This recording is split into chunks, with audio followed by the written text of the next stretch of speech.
Okay, today we're going to talk about changing an equation to the form y equals mx plus b. Now, that's helpful because once we have an equation in y equals mx plus b, we then know what our slope is and our y-intercept. That's pretty easy to graph. Unfortunately, they're not always written like that. So let's take a fairly simple example here. So here we have 5x plus y equals 10, and we want to change it so it looks like that. So what I'm going to do is try and basically get the y by itself. So I'm just going to subtract 5x. So I have y over here. Now these don't combine because they're not like terms, and I don't really want to write it as 10 minus 5x because that doesn't really follow that. So instead I'm going to write negative 5x and then plus 10. It's plus 10 because it's a positive 10 right there. And from that, I now know my slope is negative 5, my y-intercept is 10. And that's it.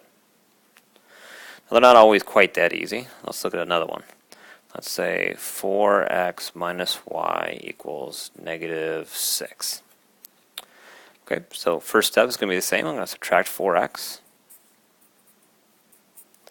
Negative y equals negative 4x minus 6. Again, notice that this is minus because that's a negative right there. Now it doesn't say y, it says negative y. So to get rid of the negative, I'm going to divide everything by negative 1. So get y equals negative or negative is positive. Negative or negative is positive again. So slope is 4. Y-intercept is 6. Okay. Hopefully so far so good.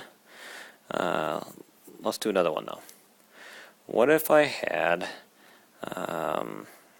let's say, 7x plus 2y equals, I don't know, 8. So again, I'm going to subtract 7x. So I get 2y equals negative 7x plus 8. I'm going to divide by 2. Y equals, now 2 doesn't divide into negative 7, so no big deal. I'm just going to write it as negative 7 halves x plus 4. Slope is negative 7 halves. Y-intercept is 4.